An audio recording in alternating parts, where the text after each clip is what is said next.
Bueno, hemos dejado 5 minutitos, se han transformado en 10, pero realmente es que era necesario porque han venido personas de muy lejos para poder asistir a la conferencia de Albert Ferrer.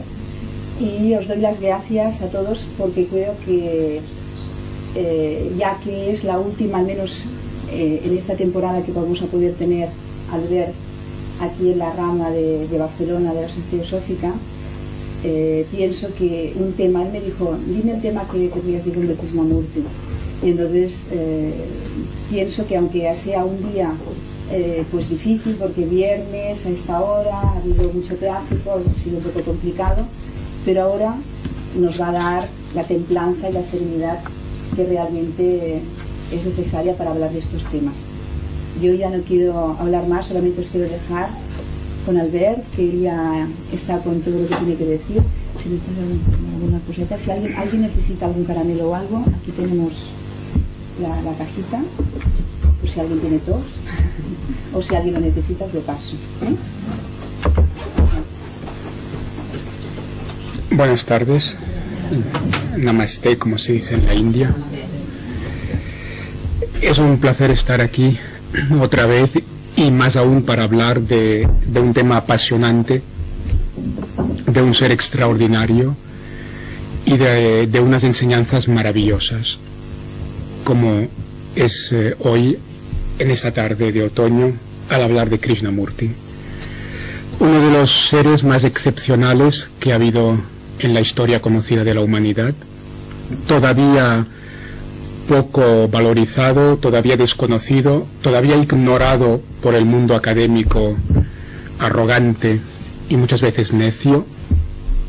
Es inaudito que en el año 2012, a finales del 2012, uno de los filósofos más importantes de la historia de la humanidad, Krishnamurti, sea tan ignorado por el mundo académico. En la mayoría de las facultades de filosofía de Occidente no se habla nunca de Krishnamurti, ni de Aurobindo, ni de Vivekananda, etc. Es grave, no para Krishnamurti, no para la India, donde sí se habla de Krishnamurti, sino es grave para Occidente. Y la actual crisis económica tiene algo que ver con esto, porque todo es una unidad interdependiente. Esta limitación que estoy esbozando muy brevemente, algo tiene que ver con lo que está pasando en Occidente, y en Europa en particular. Occidente todavía arrastra un problema de cerrazón, de una limitación tremenda, estructural, y la crisis actual tiene algo que ver con esto, aparte de otros temas como la falta de valores, etc. Krishnamurti justamente es la gran apertura, es la ventana abierta por la que entra la luz, el aire fresco. Podríamos hablar de Krishnamurti durante todo un curso académico, durante sesiones y sesiones, porque podríamos comentar en profundidad muchos textos. En 1 hora y poco, 1 hora y cuarto, no se puede decir tanto, y lo mejor que se me ocurre es hacer un repaso de su vida, y a través de su vida el sentido profundo de sus enseñanzas, de su mensaje, para acabar con unas breves reflexiones sobre su pedagogía. Krishnamurti fundó escuelas, hay una filosofía de la educación extraordinaria, muy importante para trabajar en pos de la educación integral en el siglo XXI. Y luego espero que tengamos tiempo para acabar la sesión leyendo algunas frases especialmente conmovedoras de Krishnamurti, que a mí me han tocado profundamente desde hace años. Es importante, en el caso de cualquier filósofo, pensador, incluso artista, poeta, tener en cuenta el contexto y su recorrido personal para entender el mensaje, porque ninguna filosofía ni ninguna obra de arte existe en abstracto. Todo pensador o creador aporta su mensaje en un contexto histórico, geográfico, y también a través de un recorrido personal. En el caso de Krishnamurti, esto es válido siempre, no se puede descontextualizar la obra de un filósofo, de un poeta o de un artista. En el caso de Krishnamurti, eso es más válido que nunca, porque se puede malinterpretar toda su vida, todo su mensaje. Creo que muchos krishnamurtianos han interpretado muy mal a Krishnamurti, especialmente en Occidente, y es más fácil aún distorsionar el mensaje de Krishnamurti ignorando su vida privada, ignorando su trayectoria personal existencial. Como decía el gran maestro espiritual de la India, Satya Sai Baba, que dejó el cuerpo hace 1 año y pico, mi vida es mi mensaje. Esto es válido para cualquier gran filósofo o artista. La vida de un sabio, de un filósofo, de un artista verdaderos, siempre es una muestra de esta frase: la vida es el mensaje. Sabéis que el ego es esencialmente incoherente. La incoherencia es consubstancial a la condición humana. Se piensa una cosa, se dice lo contrario y se hace todavía una tercera cosa diferente. La incoherencia es típica del ego humano, del estado normal, ordinario de conciencia. Cuando Satya Sai Baba decía mi vida es mi mensaje, estaba hablando de coherencia. Cuando la vida de un ser es su mensaje, eso quiere decir que hay una coherencia profunda en aquel ser. Una coherencia entre lo que ha dicho, el mensaje que ha dado y lo que ha vivido. Lo que decía Jesús en los evangelios: por los frutos los conoceréis. La coherencia es fundamental en un proceso honrado, serio de transformación, y en el caso de Krishnamurti esto es válido, como en el caso de otros sabios, maestros, porque su vida ya está hablando de su mensaje. Haciendo este repaso existencial y filosófico de este recorrido fascinante que es Jiddu Krishnamurti, empezaremos recordando cuándo nació, 1895, en una villa del sur de Andhra Pradesh, Madanapalli. Fue el octavo de 11 hijos. Su padre, que era universitario, trabajó para la administración colonial británica. Era una familia brahmánica, muy tradicional. Eso quiere decir que en los primeros años de su vida, Krishnamurti estuvo empapado de este mundo cultural brahmánico, tradicional, ortodoxo, con los rituales que conocéis sin duda. Cuando tenía 10 años murió su madre, y cuando tenía 14, esto es en 1909, su padre, retirado de la administración británica, fue a Madrás, al barrio de Adyar, para trabajar para la Sociedad Teosófica. Algo fundamental, este cambio laboral de su padre, algo fundamental en la vida de Krishnamurti y algo fundamental para la filosofía del siglo XX. Porque si el padre de Krishnamurti no hubiera aceptado este trabajo en la Sociedad Teosófica en Adyar, nunca hubiéramos tenido al Krishnamurti que conocemos. De entrada hubiera muerto seguramente. Aún, a pesar de ser de una familia brahmánica, económicamente la familia de Krishnamurti era bastante pobre y el estado de salud de Krishnamurti era patético. A los 14 años, cuando se fueron a Madrás, Krishnamurti dijo muchas veces a lo largo de su vida que seguramente hubiera muerto si no lo hubiera encontrado Leadbeater, el teósofo, y no hubiera sido adoptado por la Sociedad Teosófica. Este descubrimiento de Krishnamurti, un muchacho de 14 años, con un aspecto físico bastante deplorable, en la playa por parte de Leadbeater, ocurrió en 1909, pues. Leadbeater era un hombre fuera de lo común, con capacidades supersensoriales sin lugar a dudas, porque es bastante extraordinario que entre todos los niños o chicos que estaban jugando en la playa por aquel entonces cualquier día de 1909, Leadbeater se fuera a fijar en aquel chico que resultó ser el Krishnamurti que conocemos. Podéis ir hoy a la playa de Madrás y veréis que a lo largo de días, semanas, por ahí se bañan, juegan miles de chicos. Miles. Entre todos esos miles de chicos, ¿qué podría tener Krishnamurti para que Leadbeater se fijara en él? y resultara ser el Krishnamurti, dar lugar al Krishnamurti que conocemos. No el aspecto físico, porque como os decía, Krishnamurti estaba muy mal de salud y su aspecto físico era deplorable, el típico aspecto físico de un niño pobre de la India en el que nadie se fijaría. Leadbeater, que tenía algunos poderes psíquicos indudables, vio algo especial en Krishnamurti en términos energéticos, vio un aura excepcional que no era de un ser humano normal, sino de un ser muy especial. Y es evidente por la historia posterior que Leadbeater no se equivocó. Y lo que vio en aquel niño desaliñado, sucio y de aspecto deplorable era algo auténtico. Más allá del físico, Leadbeater vio una energía, una luz de un ser excepcional.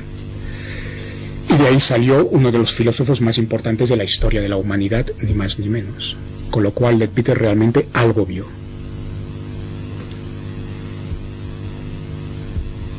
Krishnamurti fue alojado, a partir de este descubrimiento por parte de Leadbeater, fue alojado con su hermano Nitya en la sede de la Sociedad Teosófica en Adyar. Krishnamurti tenía un hermano, Nitya, un hermano menor, que tendrá una cierta importancia en el desarrollo vital de Krishnamurti y de cara a su carrera como maestro.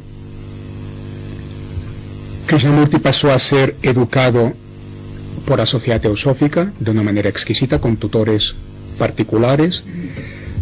Annie Besant, que sería la presidenta de la sociedad, se convertiría en la tutora legal de Krishnamurti, aunque Leadbeater pasaría siempre a ser una figura muy especial en la vida de Krishnamurti, con una relación muy estrecha.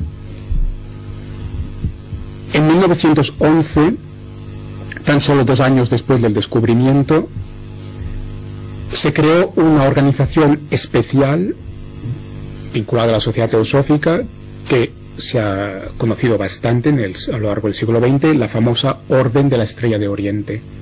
Una sociedad especial que tenía que girar en torno a Krishnamurti. El propósito de esta Orden de la Estrella de Oriente era anunciar y servir la venida, la aparición en la tierra del instructor del mundo, que sería Krishnamurti, no como tal simplemente, no como ser humano pura y simplemente, sino Krishnamurti como vehículo de un maestro inmortal, de un maestro ascendido de la humanidad, el famoso maestro Maitreya, del cual todavía hoy en día se está hablando bastante. Hay que tener en cuenta este punto de vista. Cuando se creó la Orden de la Estrella de Oriente, no era únicamente, porque sería un reduccionismo totalmente incorrecto, no se creó la Orden de la Estrella de Oriente para Krishnamurti como ser humano, única y exclusivamente, sino que se estaba pensando en Maitreya, se estaba pensando en un maestro ascendido en algo supraempírico, suprahumano. Krishnamurti tenía que ser un vehículo humano para la manifestación de algo suprahumano. En particular este maestro Maitreya. Leadbeater analizó psíquicamente las vidas anteriores de Krishnamurti, es un tema bien conocido en la historia de este gran sabio, y de manera no sorprendente resultó que, según Leadbeater, Krishnamurti había tenido muchas vidas en la India y una conexión incluso histórica, biográfica con Buda. Algo interesante porque bastantes intelectuales de Occidente han elaborado un paralelismo entre Krishnamurti y Buda. Yo me atrevería a decir que hay otro paralelismo muy profundo entre Krishnamurti y Sócrates. Krishnamurti es un Sócrates del siglo XX. También es un teósofo auténtico, como veremos más tarde. Krishnamurti fue a la esencia de la teosofía, a la esencia. Y lo que quitó en todo caso fue la paja, porque fue a la esencia. Un auténtico teósofo, un Sócrates de la época moderna, con un aspecto búdico también, sin duda. Se ha puesto en paralelo un cierto tipo de enseñanzas características de Krishnamurti con las enseñanzas budistas también tradicionales. En aquella época se hizo famoso un librito escrito por Krishnamurti a los pies del maestro. Hubo cierta polémica sobre si Krishnamurti realmente había escrito el libro o no. Es muy razonable pensar que sí, que lo escribió. ¿Y por qué este libro es interesante o importante de cara a toda la vida y el mensaje fundamental de Krishnamurti? Porque en este libro se está hablando de un contacto con algo supraempírico otra vez. Un maestro, varios maestros, otros planos, niveles de realidad. Y esto que se manifiesta en este libro y que fue muy importante en aquella etapa adolescente, después de la adopción por parte de la Sociedad Teosófica, es algo que recorrió la vida de Krishnamurti hasta el final. Lo veremos ahora.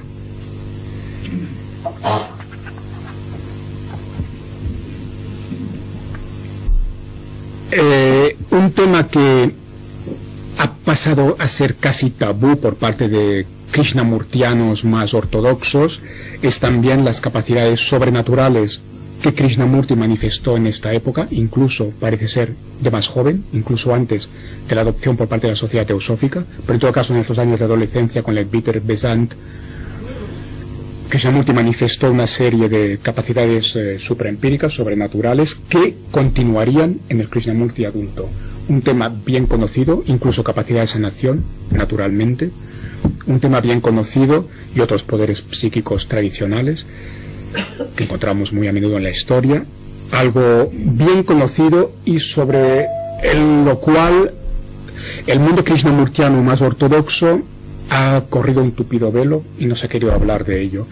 Importante por lo que veremos dentro de pocos minutos, porque manifiesta la dimensión mística profunda de Krishnamurti, que fue, decía antes, un Sócrates de la época moderna,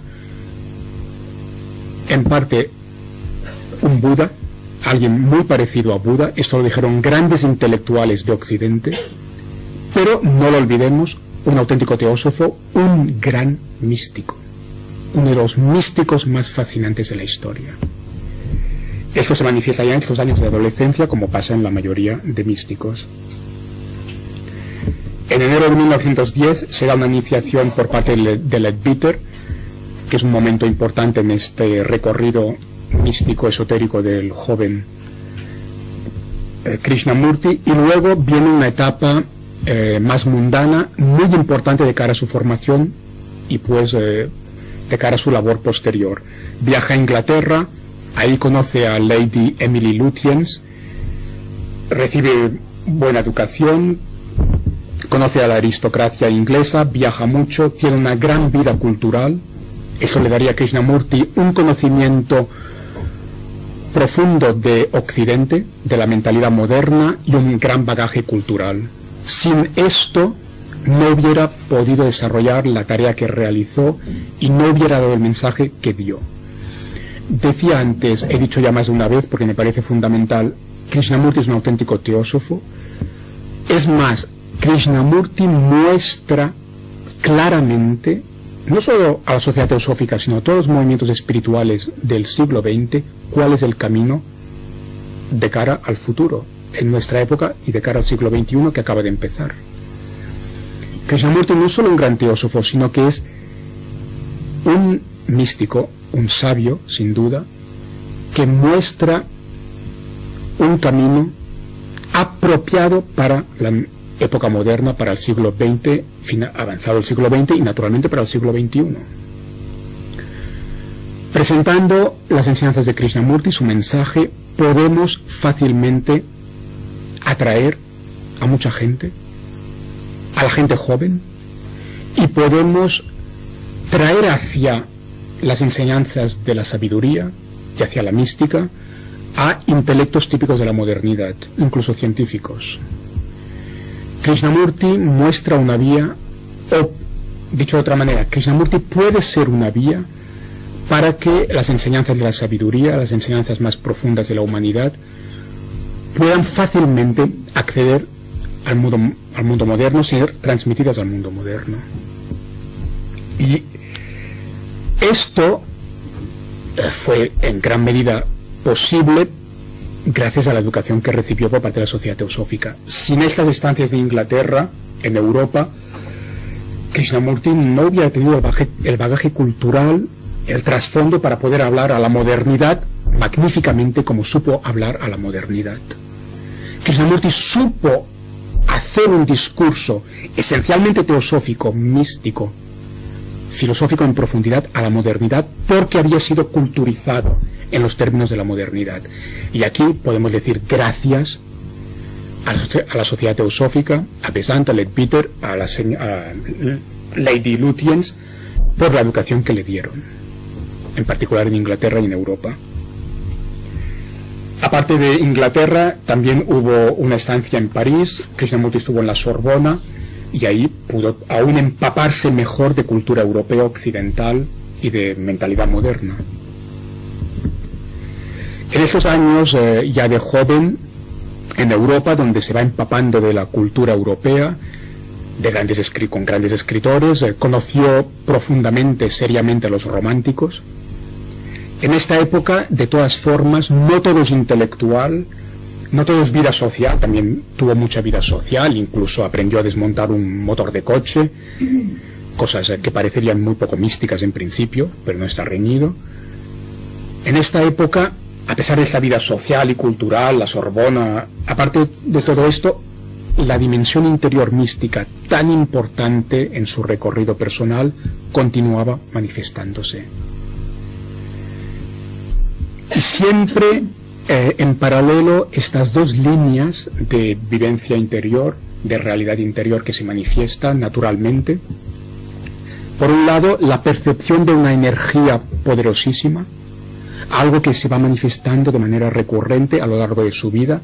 Krishnamurti va sintiendo otros planos de realidad.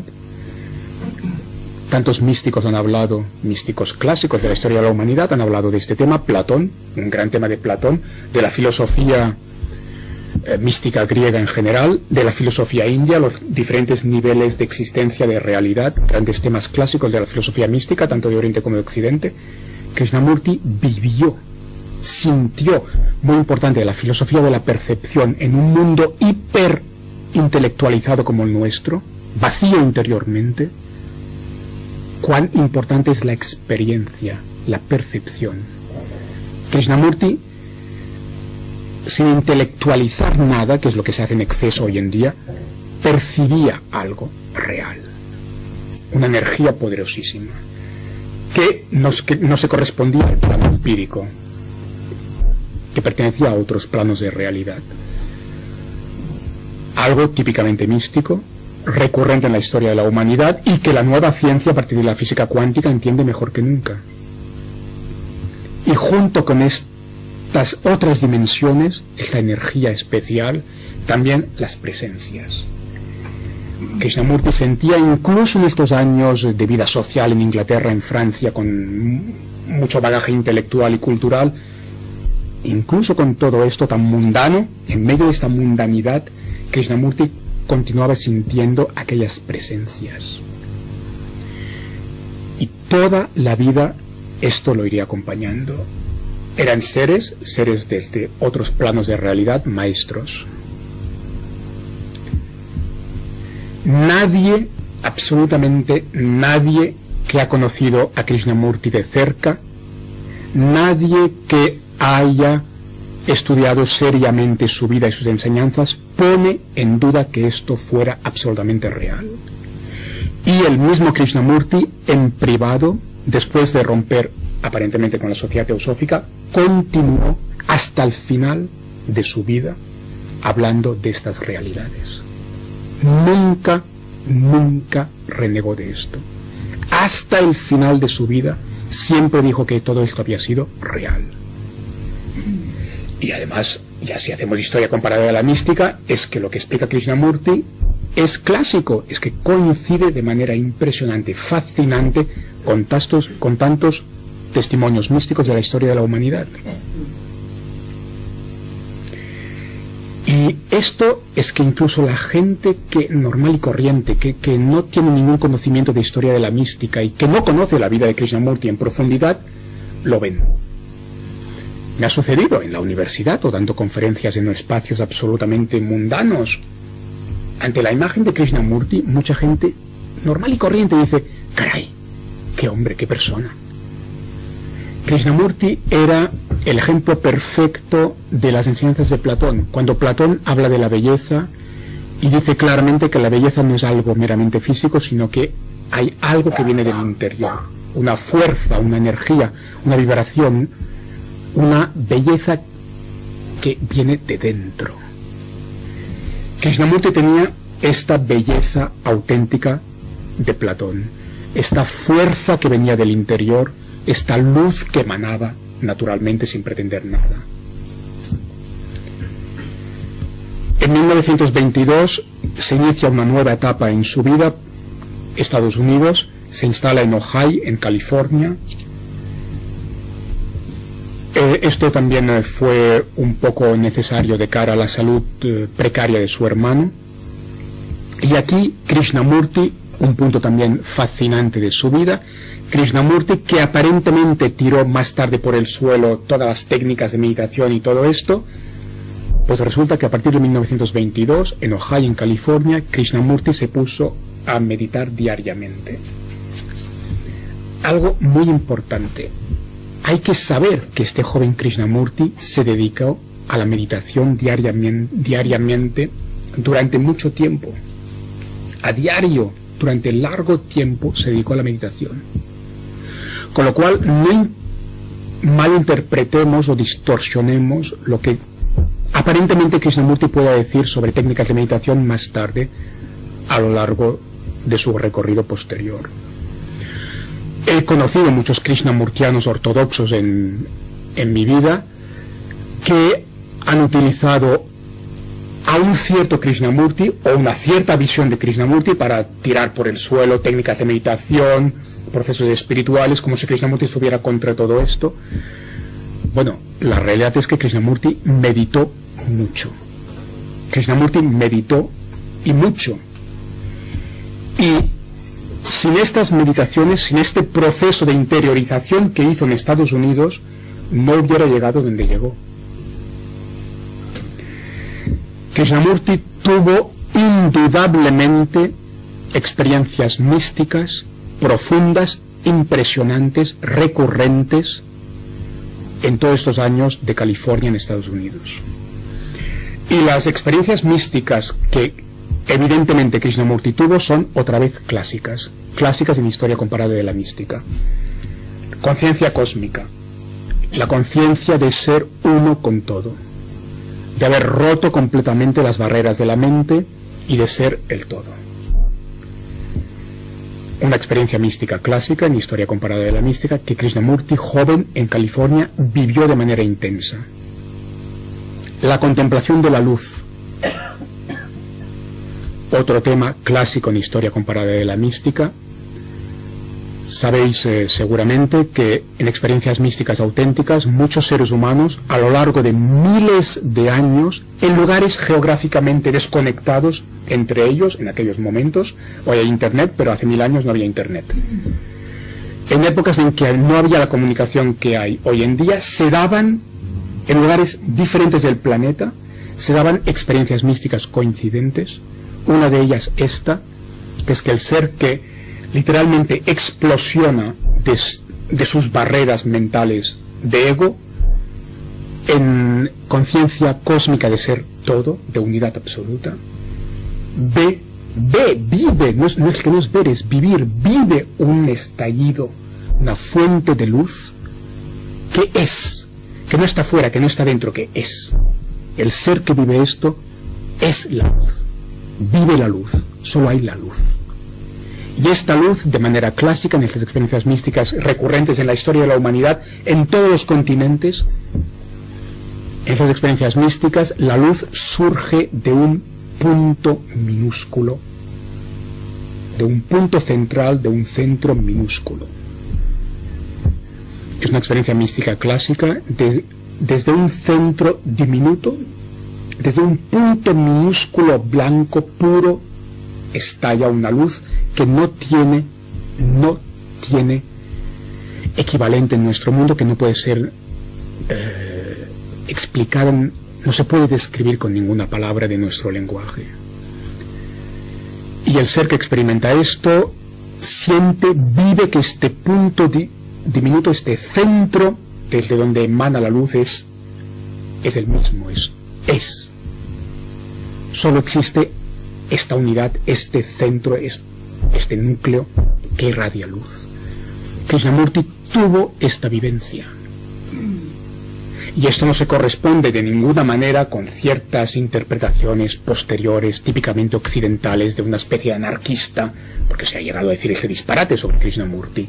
Ni coincide tampoco esta vivencia que estoy ahora mencionando de Krishnamurti con este Krishnamurti más o menos casi ateo y que tira la meditación por el suelo, típica de un cierto krishnamurtianismo que nunca me ha gustado. Y finalmente, en estas experiencias místicas de California, con la experiencia de la conciencia cósmica, de la luz que surge del centro, que es lo único que es este centro, este núcleo de vida, con todo esto, el amor y el gozo. Krishnamurti vibró con esta experiencia interior de un amor que no tiene nada que ver con el sentimiento humano que llamamos amor. Krishnamurti vibró con esta experiencia de un gozo que no tiene palabras, que no se puede describir, que es desbordante, que no tiene origen, que no tiene ninguna causa, que es como la luz. Y es importantísimo saber que Krishnamurti vivió todo esto para comprender de manera un poco seria su mensaje. De hecho, si leemos las frases más bellas de Krishnamurti, que son como una cascada de agua fresca, como el aire fresco en las cimas de las montañas, estas frases maravillosas de Krishnamurti, leeré algunas al final, solo vienen de un ser que ha vivido esta luz, este amor, este gozo. El Krishnamurti más sabio, más fresco, más profundo, más inspirador, no es sino un místico.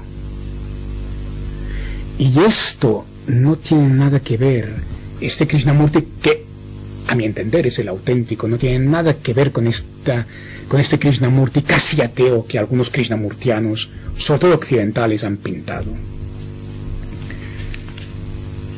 Finalmente, en esta época de California, que acaba de consolidar al Krishnamurti adulto, maduro, en esta etapa de California, Krishnamurti vuelve a hablar de los poderosos seres, de estos maestros, para acabar de cuestionar filosóficamente esta distorsión de Krishnamurti que ha operado un cierto krishnamurtismo ortodoxo. Os digo simplemente 3 palabras pronunciadas por Krishnamurti que, si os digo que lo dijo Santa Teresa, diréis, pues que lo dijo Santa Teresa. Emborrachado de Dios. Emborrachado de Dios. Palabras literales de Krishnamurti. Ebrio de Dios. Más poético, así para traducir el inglés. Ebrio de Dios. Palabras literales de Jiddu Krishnamurti. ¿Quién se atreve? ¿Quién tiene la desfachatez de presentar a esta especie de filósofo casi ateo que tira por el suelo la meditación, que va contra la religión? Lo que os estoy diciendo son ecos de cosas que he oído en espacios de la Fundación Krishnamurti, en diferentes lugares del mundo. Este Krishnamurti que han pintado algunos, que va contra la religión, que tira por el suelo la meditación, que naturalmente rompió con la sociedad teosófica, este Krishnamurti más o menos ateo, antiteosófico, antimístico, antiesotérico que han pintado los krishnamurtianos ortodoxos de Occidente, os cuadra con un ser que de joven dijo que estaba ebrio de Dios.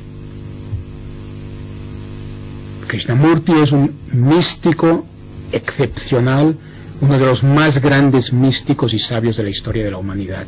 No tiene nada que ver con este Krishnamurti pseudo-ateo de estos krishnamurtianos, que ellos son ateos, en todo caso, no Krishnamurti. Y algo típico del ser que despierta la mística en esta época de California, fundamental para comprender quién fue Krishnamurti. Krishnamurti, sintiendo la presencia de otros planos de realidad, típicamente platónico, sintiendo la presencia de estos maestros, Krishnamurti dijo claramente que tan solo quería servir a estos maestros. Típico del ser que eclosiona desde el interior místicamente, siente la presencia, este ser siempre, hay muchos casos en la historia de la humanidad, siente la presencia de otras entidades, de otros planos, y tan solo quiere servir a estos otros planos superiores y a los maestros que se le manifiestan. Es típico también, y es el caso del Krishnamurti joven. Con lo cual, cuando vienen esos Krishnamurtianos ortodoxos otra vez, con el Krishnamurti antiguru, que está contra los maestros, el joven Krishnamurti se prometió a sí mismo tan solo servir a los maestros. Pongamos las cosas en su sitio cuando hablamos de Krishnamurti. La última etapa fundamental de su juventud, 1925, su hermano Nitya muere. Y esto fue fundamental porque Krishnamurti tenía un apego psicológico tremendo a su hermano. Había un amor profundo que unía a los dos hermanos. Krishnamurti reconoció que había tenido un apego normal en la condición humana hacia su hermano. La muerte del hermano con el cual estaba tan apegado fue un cataclisma interior. Y más aún cuando hubo una experiencia esotérica con relación al hermano, que fue lo que realmente produjo el cataclisma interior, más que la simple muerte del hermano, que fue un sueño del maestro Maitreya. Krishnamurti tenía que hacer un viaje y tuvo un sueño en que aparecía este maestro Maitreya, diciéndole el maestro a Krishnamurti que podía irse tranquilamente, que su hermano estaría bien. Y cuando Krishnamurti estaba en un barco cruzando el canal de Suez, recibió un telex comunicando la noticia trágica: su hermano había muerto. Krishnamurti dijo posteriormente que aquel día en el canal de Suez su visión del mundo se colapsó. Y esto hay que tenerlo en cuenta cuando podemos leer ciertas frases del Krishnamurti mucho más adulto o posterior, que aparentemente están rechazando el esoterismo, el misticismo, etc. Pero lo que realmente tocó a Krishnamurti profundamente fue la incoherencia brutal entre lo que el maestro le había dicho en un sueño y lo que había sucedido. Y aquí tocamos un tema enormemente delicado, porque la típica mente de la modernidad, y más aún con la arrogancia que la modernidad ha facilitado, cualquier persona típicamente de nuestra cultura diría: ¿cómo puede ser? Vaya maestro, o vaya sueño, o vaya experiencia, ¿cómo puede ser? Que un maestro le diga que su hermano irá bien y resulta que muere. Este comentario típico que haría la típica mente moderna, naturalmente, es paupérrimo, porque habría mucho que decir aquí. No tenemos tiempo, naturalmente, pero permitidme decir tan solo una cosa, y quiero que sea bien comprendido porque las cosas son muy profundas a veces, y la mente acostumbra a simplificar. Permitidme decir una cosa, pour épater les bourgeois, como se dice en francés, para provocar, que los maestros auténticos son unos mentirosos. La mente, y os doy un ejemplo de manual mítico: Krishna, que era un mentiroso. Y esto lo digo para provocar al ego y provocar a la mente moderna, que naturalmente no sabe nada de mística ni de sabiduría. Tendríamos la idea, desde absoluta ignorancia, y arrogancia, tendríamos la idea falsa de que un maestro siempre dirá la verdad, lo que la mente ordinaria cree que es la verdad, que es una correspondencia con lo que existe, etc. Los maestros mienten y dicen mentiras enormes. Por eso son maestros. Pero cuidado, un maestro y un mentiroso normal y corriente no tienen nada que ver. El mentiroso normal y corriente, ¿por qué miente? Para beneficiarse él, su ego, egoístamente. El maestro que miente no se beneficia él en nada de esta mentira. La mentira que dice el maestro auténtico está beneficiando al ser que recibe la mentira. Aquella aparente mentira es necesaria para el proceso que aquel ser tiene que hacer. La aparente mentira es una pedagogía.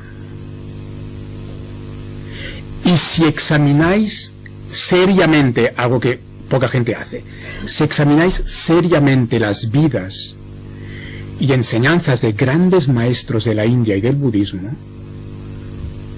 pero seguro que en otras tradiciones también, veréis cuántas veces los maestros han mentido, y las mentiras siempre son pedagógicas, necesarias para que aquel ser haga lo que tiene que hacer. Porque si se le dice a aquel ser lo que aparentemente sería verdad, la correspondencia con la realidad, etc., aquel ser no haría el proceso que tiene que hacer. Entonces, ¿qué es más verdad? Una aparente, superficial correspondencia con la realidad, o que el ser haga el proceso que le toca hacer para llevarlo a donde tiene que llegar, que es la realidad profunda, auténtica. Os lo aseguro, desde un estudio serio de la espiritualidad comparada, histórica y comparada, os aseguro, la historia de los maestros está llena de aparentes mentiras. Los maestros son unos mentirosos. Pero, cuidado, cuidado. No es lo del ego, es algo muy serio. Desde esta perspectiva, que se tiene muy poco en cuenta hoy en día en el mundo moderno y sobre todo en Occidente, en la India sería diferente, desde esta perspectiva quizás podemos ver con otros ojos lo que pudo pasar entre Krishnamurti y este ser maestro Maitreya. En cualquier caso, así fueron las cosas. Hubo este sueño y la realidad fue lo contrario, murió el hermano. A partir de aquí, Krishnamurti pasa otro tema fundamental para saber quién fue Krishnamurti, cuál fue su mensaje. Y a partir de aquí, de la muerte física del hermano, Krishnamurti pasa por una experiencia mística de unidad con la vida y a un desapego total.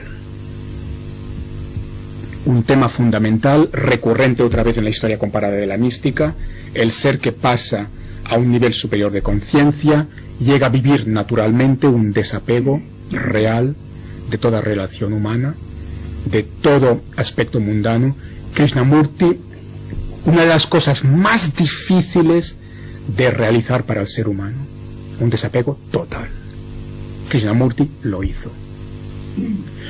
Por eso Krishnamurti, podemos decir muy seriamente, Krishnamurti llegó a un estadio, a un nivel de conciencia realmente muy elevado, raro en la humanidad, en este mundo. Y esta etapa de la muerte del hermano fue decisiva para llegar a este nivel de conciencia, de desapego total, real. Tema fundamental, porque si leéis a Krishnamurti hay toda una parte de sus enseñanzas, de sus discursos, donde está este tema del desapego.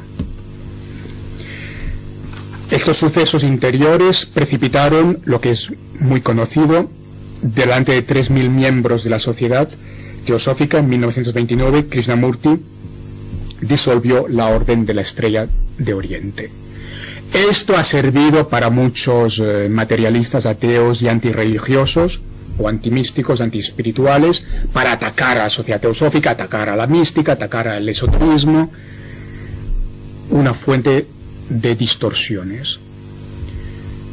Porque, otra vez más, me atrevo a decir que Krishnamurti nunca rompió en profundidad con la teosofía. Y mirad bien lo que digo, seguid bien las palabras. Krishnamurti nunca rompió con la teosofía, en todo caso rompió con una sociedad, con una orden. El tema fue de organización y de relaciones, y ahí hubo un tema de egos. Pero en profundidad Krishnamurti nunca renegó de lo que había vivido con la sociedad teosófica, nunca renegó de la teosofía. Y al final de su vida claramente hubo incluso una más clara reconciliación y vuelta a sus orígenes. En todo caso, en 1929 Krishnamurti hace un discurso famoso que es una joya en cierto sentido. Krishnamurti declara la famosa frase que la verdad es una tierra sin caminos y que no se puede acceder a ella a través de ninguna religión o secta. Krishnamurti añade una frase extraordinaria: la verdad no se puede organizar. La verdad no se puede organizar. Krishnamurti dice: la organización se convierte en un cautiverio, en una prisión, cuando lo que importa es que la persona descubra por sí misma la verdad absoluta, incondicionada y eterna. Palabras que podrían ser de Buda, perfectamente, o de Sócrates. Otro tema extraordinario que lleva al mensaje fundamental de Krishnamurti, pero sin que caigamos en distorsiones como se han dado demasiadas veces. Otra vez, ¿dónde está el Krishnamurti casi ateo, antirreligioso, que tira por el suelo los gurús, las meditaciones? Cuando Krishnamurti hizo meditación, tuvo experiencias místicas. Y, cuidado, Krishnamurti dice: la verdad no se puede organizar. Un tema extraordinario, la verdad no se puede organizar. Un tema fundamental para el futuro de la humanidad. Pero cuidado con este tema, porque Krishnamurti permitió la creación de Krishnamurti Foundation. Entonces, ¿de qué hablamos? ¿Queremos ser serios o queremos utilizar a Krishnamurti para verter todo nuestro ateísmo y todos los demonios de nuestro ego, que es lo que han hecho muchos intelectuales de Occidente y lo que han hecho algunos krishnamurtianos también típicos? ¿Queremos hablar de Krishnamurti o queremos hablar de nuestros propios demonios, contra la espiritualidad, la religión o lo que sea? Y aquí Krishnamurti está dando un ejemplo, una muestra de sabiduría. El que dijo en su momento: la verdad no se puede organizar, creó no solo una fundación, sino que una fundación con su nombre. Claro.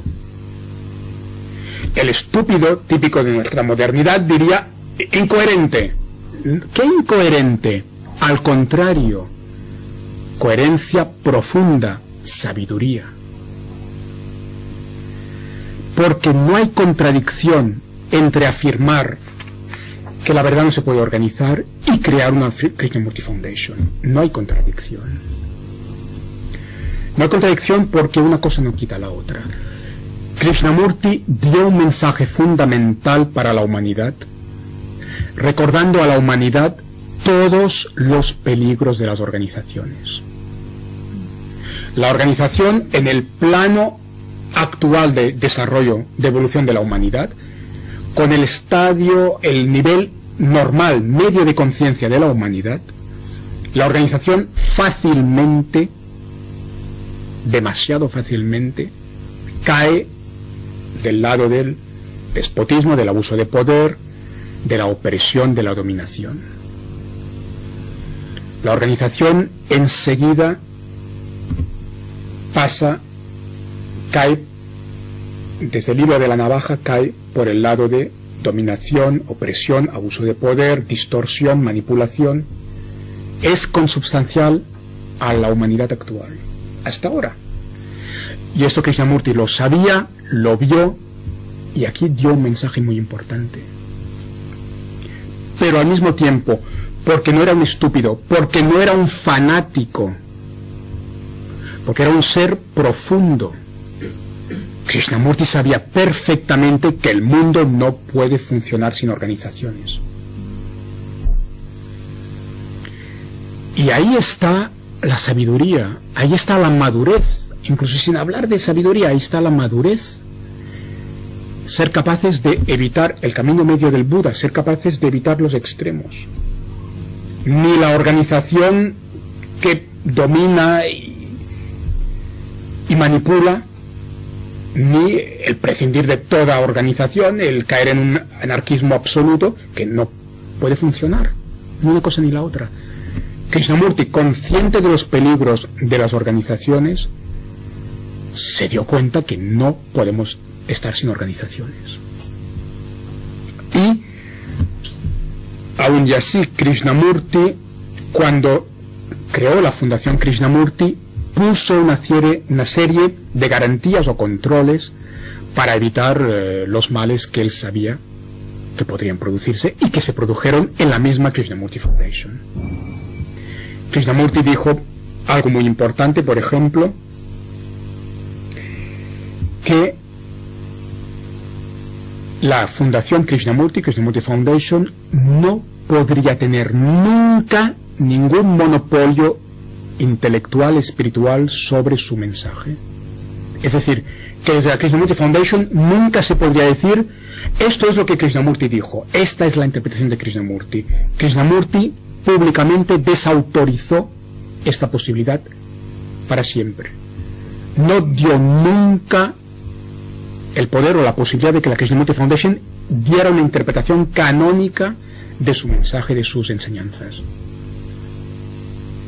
Algo que han hecho en cambio muchas otras organizaciones, que han pretendido tener una interpretación canónica del mensaje del maestro fundador. En todo este proceso, Krishnamurti naturalmente dimitió formalmente de la Sociedad Teosófica, inició su nueva singladura, y vinieron años de muchos viajes, en particular entre 1939 y 1930, entre el 33 y el 39, viajó mucho, dio muchas conferencias. Después de la Guerra Mundial reanudó sus viajes y entonces se dio una época muy interesante, muy fructífera de la vida de Krishnamurti, ya los típicos años 60, 70 hasta los 80, cuando, algunos lo sabréis sin duda, Krishnamurti dio muchas charlas al público general en Europa, en los Alpes, en Suiza y en Sanen, y tuvo muchas charlas, algunas fascinantes, interesantísimas, con científicos de la nueva ciencia. En este concepto de la New Science, nueva ciencia, en particular la nueva biología, la física cuántica, Krishnamurti tuvo una interacción, una relación muy interesante con algunos científicos eminentes de la nueva ciencia, y aquí se dieron algunos puntos de contacto, algunas charlas que tienen un gran interés para la humanidad. Me gustaría citar en particular la relación apasionante entre Krishnamurti y David Bohm, físico cuántico, y también la relación entre Krishnamurti y el biólogo Sheldrake, uno de los padres de la nueva biología. Krishnamurti también tuvo una cierta relación con el Dalai Lama. Fue una época muy fructífera desde este punto de vista, en que Krishnamurti estuvo en relación con mucha gente y dio unas charlas realmente fascinantes. En la etapa final de su vida, Krishnamurti dice varias cosas extraordinarias. Una que ya había dicho anteriormente, pero que insistió más en los últimos años. Krishnamurti dice: nadie me ha comprendido.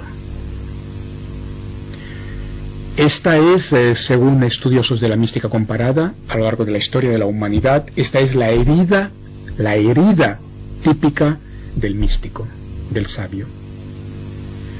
De hecho, según las escrituras budistas, un tema fascinante, según las escrituras budistas, cuando Buda, el príncipe Siddhartha, alcanzó la iluminación y tuvo lo que en la filosofía india un concepto impresionante se llama la visión universal, Siddhartha, convertido ya en Buda, el que había despertado, se dice a sí mismo: no tengo nada que explicar en este mundo porque nadie me va a comprender. Lo que dijo Krishnamurti, lo mismo. Y cuenta la tradición budista en los sutras, en las escrituras, que en aquel momento se apareció el dios Brahma al príncipe Siddhartha en forma de un muchacho adolescente bellísimo, y Brahma, en esta forma de muchacho, le dice a Buda: por favor, enseña a la humanidad. Porque Buda se había dicho a sí mismo: no voy a enseñar porque nadie me va a comprender. Se aparece Brahma en forma de muchacho y le pide, el dios Brahma le pide a Buda: por favor, enseña. Es un tema fascinante que recorre la historia de la mística y de la sabiduría. El místico, el sabio, el filósofo, que llega a la conclusión: no me comprenden. Un tema maravilloso aquí. Se sabe perfectamente, es bien conocido, que Krishnamurti dijo públicamente en varias ocasiones a lo largo de varios años: los teósofos son los que mejor me comprenden. Y los que menos me comprenden son los krishnamurtianos. Son la gente de la Fundación Krishnamurti. Esto lo dijo Krishnamurti. Decía muy a menudo en la Fundación Krishnamurti: ¿no me comprendéis? Y dijo en más de una ocasión: los teósofos, estos son los que mejor me entienden. Que se hable a partir de aquí de contradicción entre Krishnamurti y la teosofía. No se aguanta. No hubo contradicción. Krishnamurti operó un retorno más consciente que nunca a la teosofía al final de su vida. Y otro tema fascinante, absolutamente maravilloso, y que muestra ahí la integridad, la coherencia de un gran ser, de un ser puro. Al final de su vida, en los últimos años, en más de una ocasión, Krishnamurti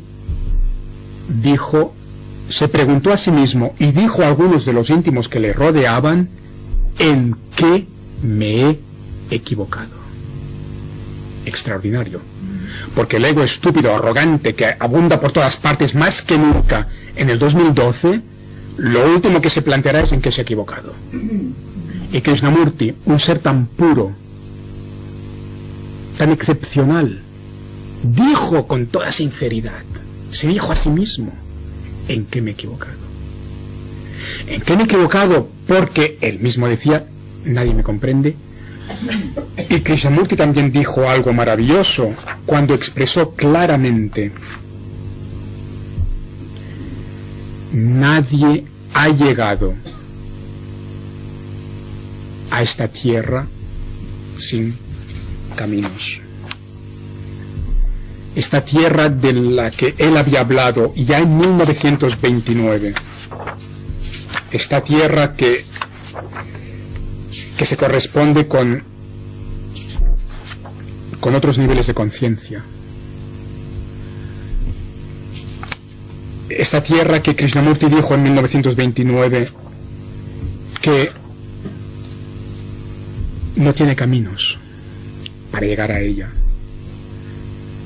Krishnamurti dijo al final de su vida también: a esta tierra sin caminos, a la que no llega ningún camino, ninguno de los que me han seguido ha llegado a ella.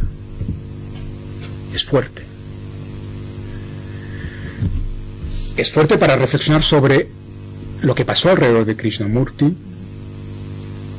sobre cuál es el estado de la humanidad, sobre qué ha pasado con la modernidad y sobre cuál fue el recorrido de las enseñanzas de Krishnamurti. Un sabio auténtico, un gran místico, un filósofo excepcional, un ser realmente maravilloso que ha existido en la tierra. Y al final de su vida dice: nadie me ha comprendido. nadie de los que me han seguido, en particular la Fundación Krishnamurti, los primeros, nadie de los que me han seguido ha llegado a la tierra sin caminos. Y ahí dice en qué me he equivocado. Un día que estaba en Adyar, hace unos cuantos años, un día que estaba en Adyar, no en la sede de la Sociedad Teosófica, sino en la sede de la Fundación Krishnamurti, Basanta Vihar, un lugar maravilloso donde hay gente muy interesante. Un hombre, un señor un poco mayor ya, de la Fundación Krishnamurti, muy interesante, muy auténtico, me dijo: Krishnamurti claramente subió por una escalera, llegó arriba, y cuando estaba arriba tiró la escalera abajo por el suelo.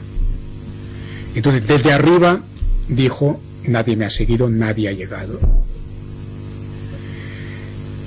Y algo de esto puede haber cuando él mismo, Krishnamurti, dijo en que me he equivocado. Esta figura extraordinaria, profundamente mística, tan honrado, tan puro,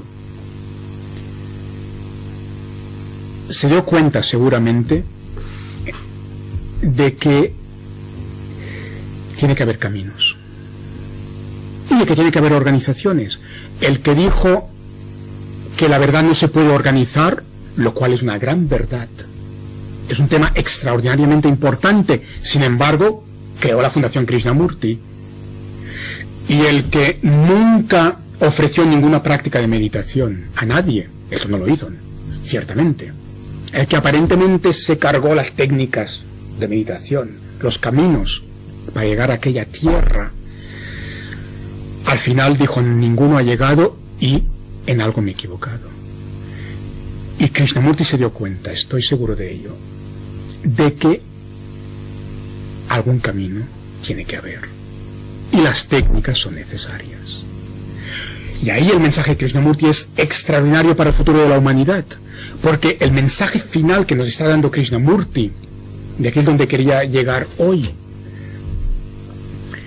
el mensaje fundamental que nos está dando Krishnamurti es la esencia. Krishnamurti es un baño de esencias místicas, teosóficas, filosóficas.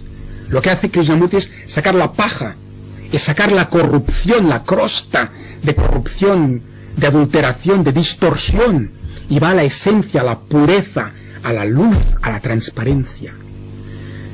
Las frases de Krishnamurti son transparentes, son un riachuelo de agua fresca.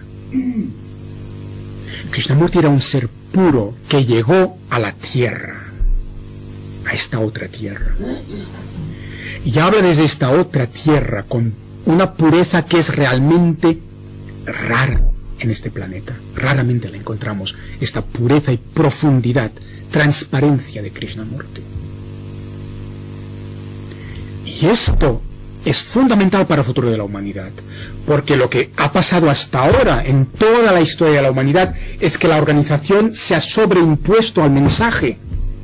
El drama, la tragedia de la humanidad es que la organización necesaria ha acabado matando la vida, cuando tiene que servir al desarrollo de la vida.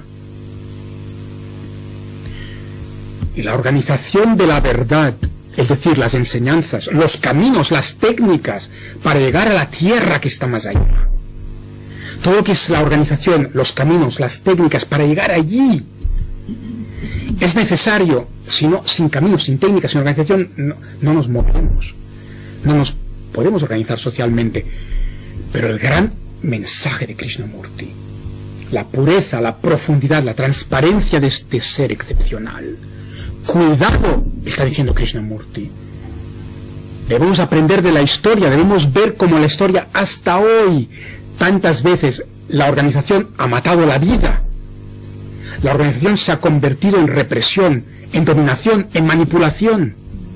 La técnica ha matado al espíritu. ¿Cuántas veces en Occidente podemos ver el bazar, el supermercado pseudo espiritual que hay? ahí es donde Krishnamurti es fundamental. Ante todos estos cursillos de 20 días en que literalmente en 20 días te venden la iluminación, algo literal, hay publicidades de este tipo. Podemos encontrar anuncios de cursillos en que en 20 días, en 3 semanas, estaremos iluminados. En 3 semanas, iluminados. Naturalmente, con 6.000 euros que vale el cursillo. Con toda esa proliferación de maestrillos mediocres, de fraude, de mercado pseudoespiritual, de comercialismo, con todo lo que ha proliferado, con el abuso aún real en la humanidad actual, perpetrado por todas las organizaciones, Krishnamurti es fundamental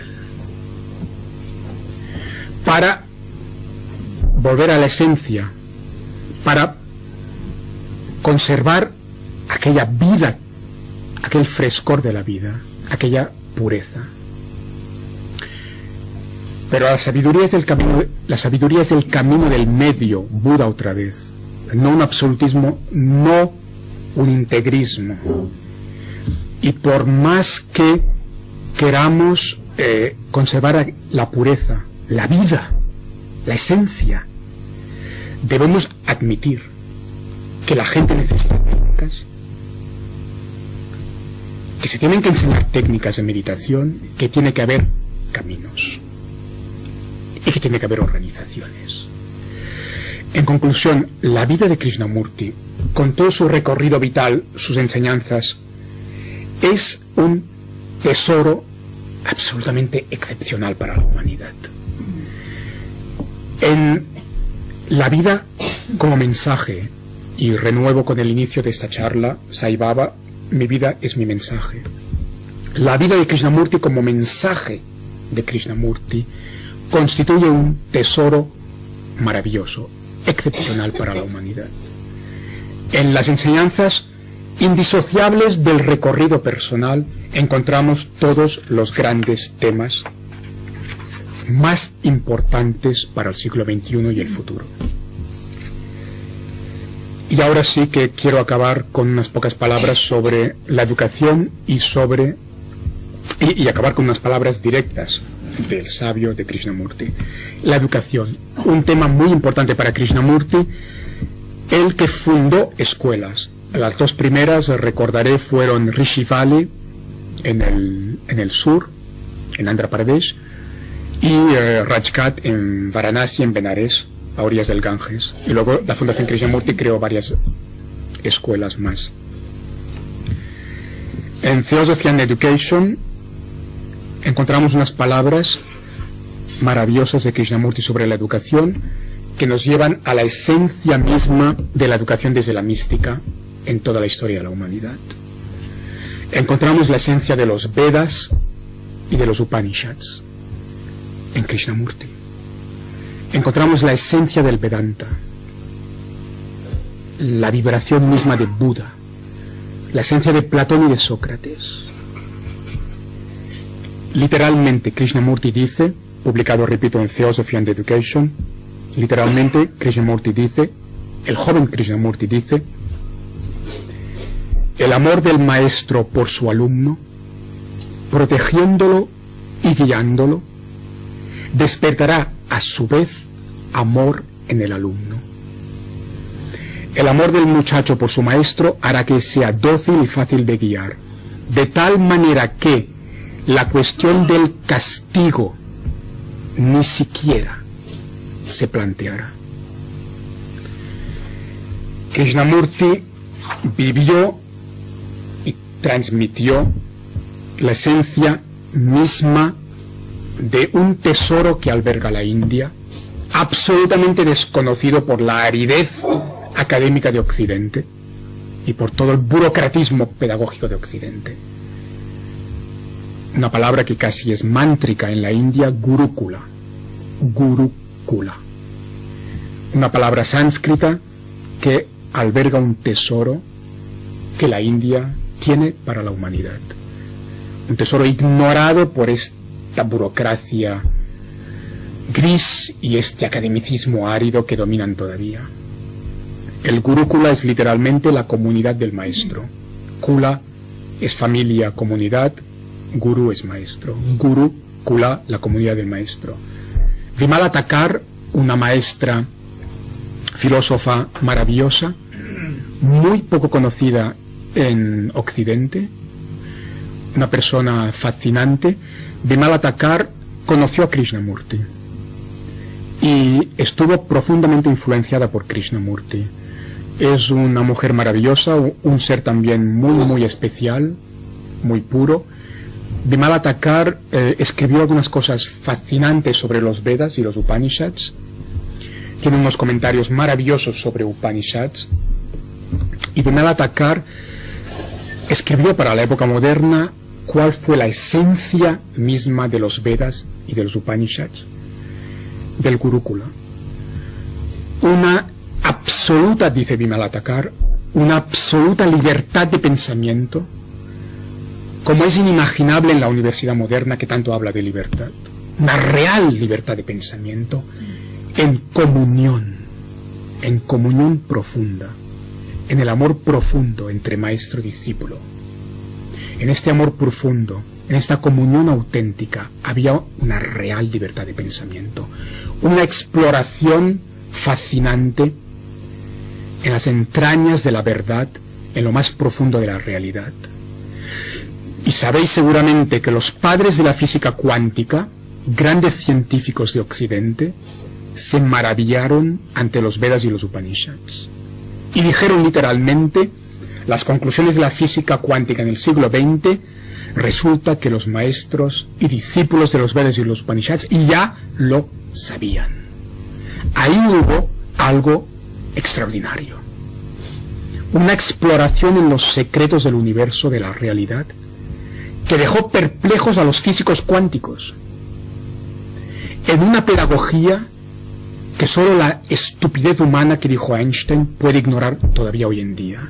Una pedagogía basada en una real, profunda, maravillosa libertad de pensamiento, entusiasmo por conocer, exploración profunda de la realidad, en comunión en el amor de otro estado de conciencia superior.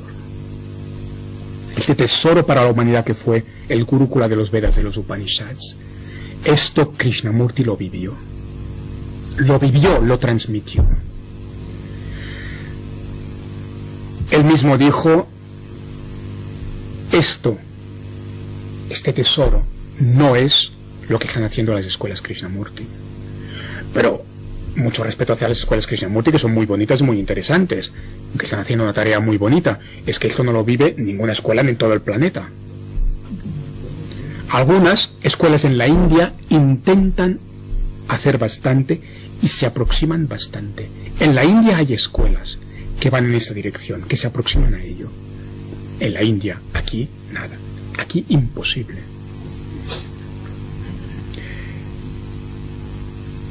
Krishnamurti otra vez, la esencia. Krishnamurti dijo, aunque estemos en el mundo moderno y que haya unas limitaciones estructurales, no perdamos este horizonte.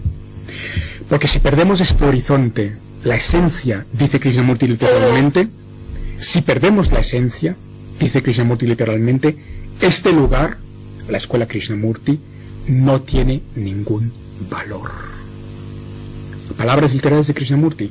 Si se pierde la esencia, este horizonte real, auténtico, entonces hacer una escuela Krishnamurti o de la organización que sea no tiene ningún valor. Será la fuerza que tenía Krishnamurti, será la escuela que ha perdido la esencia, será como cualquier otra escuela lamentable. ¿Sabéis que Krishnamurti no tenía pelos en la lengua? Será otra escuela lamentable. Quizá un poco mejor porque se halla en un lugar bonito, como Rishi Valley. La gente es un poco más amable, no se pega a los niños. Aunque, cuidado con estas palabras de Krishnamurti, por mucho que no se pegue a los niños y que el lugar sea bonito, pero, dice Krishnamurti, acaba diciendo, aunque se ejerza coacción sobre ellos por otras vías. ¿Os habéis fijado en estas palabras finales de Krishnamurti? Sí, hay algunas escuelas que son más bonitas que otras, no se pega a los niños. Yo he tenido que batallar de manera a veces muy desagradable, incluso arriesgada, en la India, para frenar el castigo corporal. He visto cosas horribles en la India. He tenido que quitar, literalmente, en una ocasión tuve que quitar un palo de bambú de la mano de una señora, una profesora, que estaba fustigando a un niño pequeño. Se ven cosas horribles en la India. Al mismo tiempo hay cosas maravillosas, lo sabéis, que no hay aquí.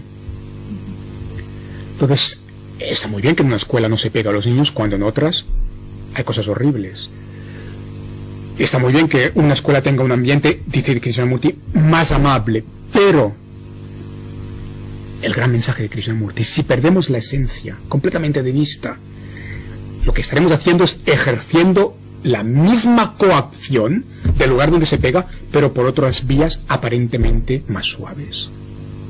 Otro gran tema fundamental, por parte de este sabio extraordinario que puso el dedo en la llaga, que puso sobre la mesa todos los temas más importantes. La apariencia de democracia, de tolerancia, de solidaridad, de todas las cosas que pretende el ego, que predominan los discursos hoy en día, es, estoy convencido de ello, ni más ni menos que la misma coacción de antes por vías aparentemente más suaves. El mundo aún no ha cambiado. Y de hecho los viejos demonios vuelven a salir. Y a mí me entristece enormemente saber que un adolescente indio, hace pocos días, en una escuela pública de Barcelona, fue agredido brutalmente por unos compañeros catalanes.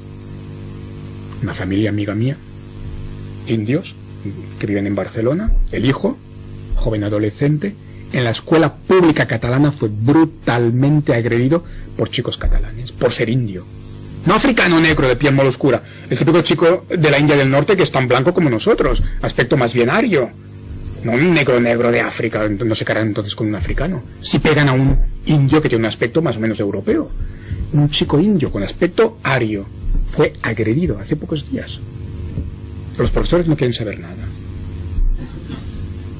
Los viejos demonios vuelven a salir, y sabéis el neofascismo que sale por Europa y el neoliberalismo que vuelve al capitalismo salvaje, el estado del bienestar se está hundiendo. Los viejos demonios vuelven a salir porque Krishnamurti puso el dedo en la llaga. O hay un cambio de estado de conciencia, que es algo ontológico, real, o no cambia nada. Y todos los discursos en la tercera dimensión, en el mismo plano intelectual, viejo, el Krishnamurti habló mucho de lo viejo, de lo de siempre. Discursos de solidaridad, democracia, tolerancia, si se hacen en el mismo estado de conciencia, no va a cambiar nada. Solo van a cambiar las cosas realmente cuando haya un cambio de estado de conciencia. Krishnamurti estaba en este otro estado de conciencia, en la otra tierra. Y todo lo que dijo fue para llevar a la humanidad hacia este estadio superior de conciencia. Y aquí la educación es mi pasión, como sabéis. La educación integral que tenemos que defender, por la que tenemos que trabajar, porque es el futuro de la humanidad. La educación integral, lo dije en una charla anterior, no es en profundidad, sino plantear un proceso pedagógico que haga más fácil, que facilite el que el ser humano acceda a un estadio superior de conciencia. El gran tema de Krishnamurti. Este es el único objetivo de la educación integral. Facilitar a través del sistema pedagógico la transformación. ¿Hacia qué? Hacia un estadio, un nivel superior de conciencia, que es esta tierra sin caminos de la que habló Krishnamurti. Y permitidme acabar, como prometí, con frases maravillosas de Krishnamurti. La dominación existe por causa de la pobreza interior. Sin duda, es el sentido del afecto, esta calidez del amor, lo único que puede traer un nuevo estado, una nueva cultura. Lo más importante de toda la historia de la humanidad, la vivencia profunda de la mística, el corazón mismo del mensaje de sabiduría, lo más esencial de las enseñanzas desde Krishna o Buda hasta Krishnamurti, el amor. Pero el amor que es un estado de conciencia otra vez, el amor que es un estado interior, donde no hay juicio, donde se contempla sin juicio, donde se observa sin juzgar, en la vivencia de la unidad, de que todos somos uno, en la vida como servicio, que es una vibración, que implica una calidez, se puede sentir. Cuando ves a Krishnamurti en algunos vídeos, sientes la vibración, sientes esta calidez del amor. Y él nos dejó el mensaje: esto es lo más importante, esto tiene que estar en el proceso educativo, si no, estaremos con lo mismo de siempre. Krishnamurti habló de un mundo nuevo, un tema maravilloso que está en un libro que para mí es uno de los más bellos de la historia de la humanidad, un libro que en alemán se llama Die Antwort der Engel, en inglés Talking with Angels, en francés Dialogue avec l'Ange, en español La Respuesta del Ángel, y en catalán fue traducido como Conversas amb Àngels. Un libro que fue editado por una señora de Hungría, católica, llamada Gita Malas, y que recoge unas experiencias con otras entidades, con otros niveles de realidad. Este contacto se dio en la Hungría que acabó siendo ocupada por el Tercer Reich, entre 3 judíos, 2 señoras, un hombre, 3 judíos y esta amiga católica, que fue la única que pudo sobrevivir. Los 3 judíos murieron en los campos de exterminio.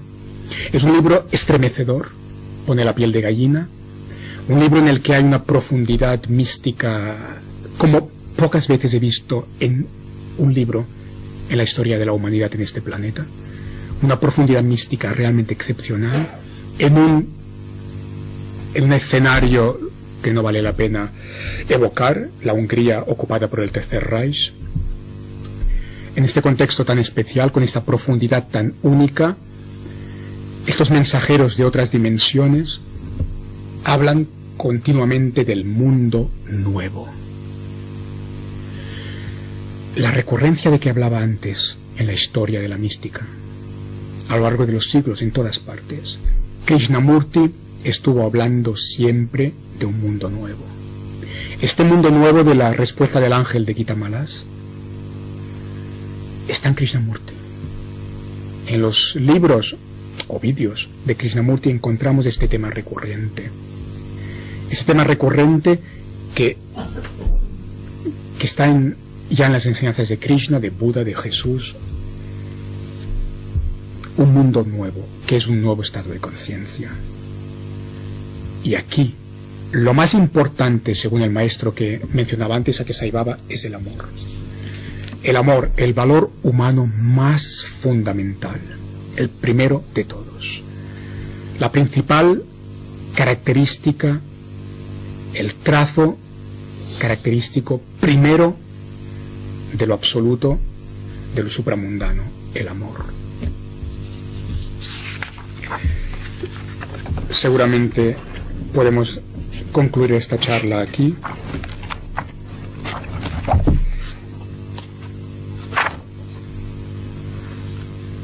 Si me permitís solo un minuto, acabo de leer unas últimas palabras de Krishnamurti. Y entonces si hay alguna pregunta o si ya pasamos a la siguiente charla. Pero estas últimas palabras acaban de... Vale. No, pero no quiero abusar.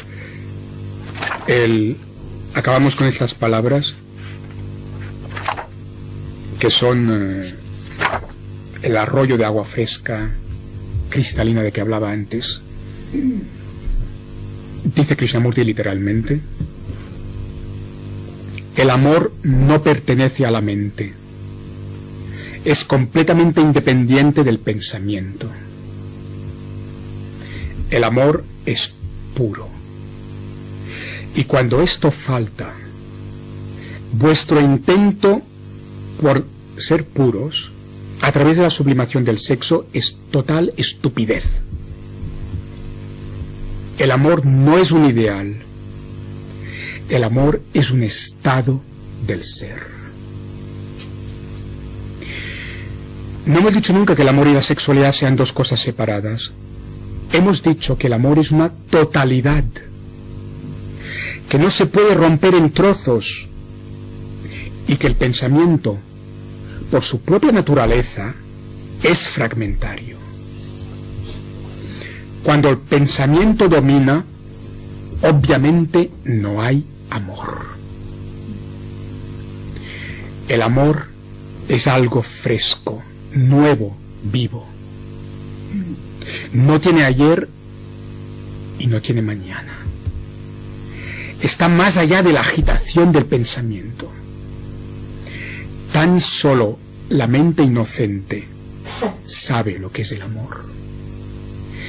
Y la mente inocente puede vivir en un mundo que no es inocente. Que no es inocente. La mente inocente puede vivir en un mundo que no es inocente. ¿Qué más se puede decir? Está todo. Se puede hablar durante todo un curso académico de septiembre a junio a partir de esas palabras de Krishnamurti. Todos los temas fundamentales de toda la historia de la filosofía están aquí. Todo. ¿Qué más queremos? Pero como hemos visto juntos a través de este recorrido existencial fascinante, este ser tan especial que fue Krishnamurti, vivió todo esto que dice. La persona que habla y que es totalmente incoherente con lo que dice en su vida, no atrae a nadie. La gente no se siente finalmente atraída, la gente siente la diferencia. O sea, Krishnamurti ha inspirado a tantas personas, de tantas etnias y backgrounds culturales, sociológicos diferentes. Es porque en Krishnamurti había esta inocencia de la que está hablando. La nueva inocencia de la que tanto habló otro gran filósofo de nuestra época, Raymond Panikkar, que fue amigo personal de Krishnamurti. Dios los crea y ellos se juntan, se dice en castellano. Mucha gente no sabe en Cataluña que Panikkar fue amigo personal de Krishnamurti. Y yo sé, porque Panikkar me lo dijo directamente un día, que Krishnamurti le pidió a Panikkar ser el director de la escuela de Benares, la escuela Rajgat. Y Panikkar, muy agradecido, dijo que no, porque no le permitiría desarrollar su trabajo correctamente. Pero Krishnamurti le pidió a Panikkar ser el director de su escuela de Benares. Y hubo una amistad entre los dos. En algún artículo, en alguna parte de uno de mis libros, no publicados aún, pero sí publicado como artículo, hago un paralelismo muy bonito entre Krishnamurti y Panikkar. Aunque aparentemente sean tan diferentes, hay un paralelismo profundo entre Panikkar y Krishnamurti. Sobre todo si abordamos el tema fundamental para la humanidad y para la educación de la relación y el diálogo, ahí hay una convergencia maravillosa entre Panikkar y Krishnamurti. Como he dicho, en estas palabras de Krishnamurti está todo lo más importante. Y dicho con naturalidad, con esta elegancia sencilla, con esta pureza, con esta profundidad, de un ser extraordinario, de un ser humano maravilloso que, gracias a Dios, ha vivido en nuestra época y que puede aportar tanto a la humanidad, que resulta preocupante, triste, constatar que todavía lo ignoran las burocracias, las academias y todo este mundo de cultura predominante y de administración que está ignorando lo más importante. Así van las cosas. Así van las cosas. Tan mal nos van las cosas socialmente porque estamos ignorando lo más importante que se nos ha dicho. Permitidme acabar con esta reflexión. Si tenemos la crisis económica profunda que tenemos, si hay tanto conflicto, tanta violencia, si la humanidad está en un estado tan deplorable y patético como está actualmente, con problemas tan profundos, tan graves, ante los cuales no hay solución, porque no hay solución para los problemas más importantes de la humanidad.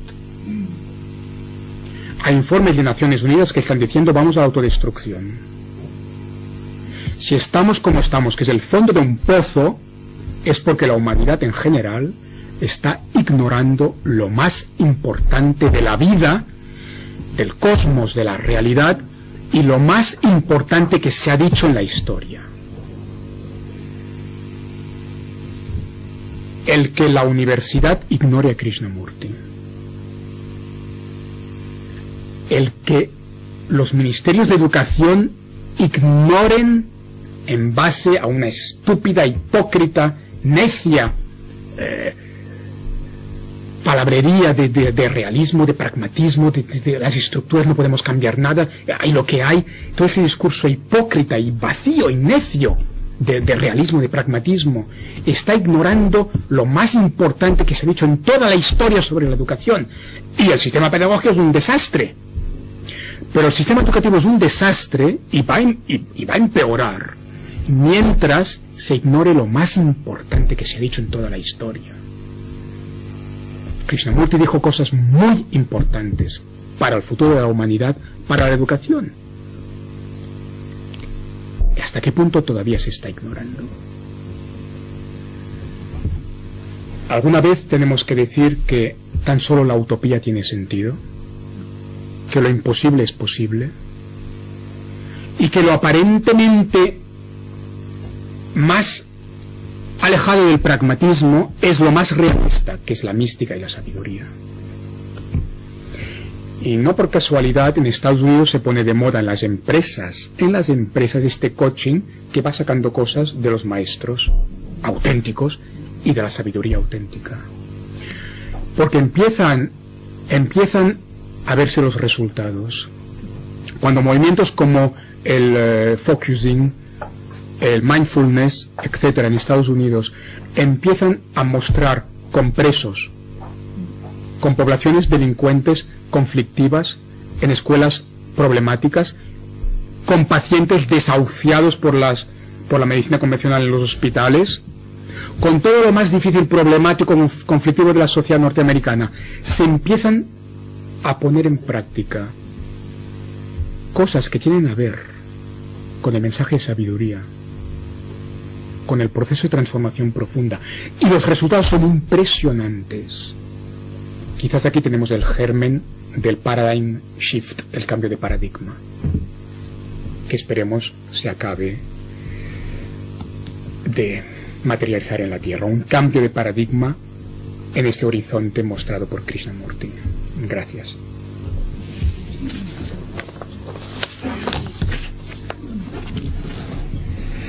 Y siento haberme pasado mucho en cuanto a horarios. Ya es muy tarde.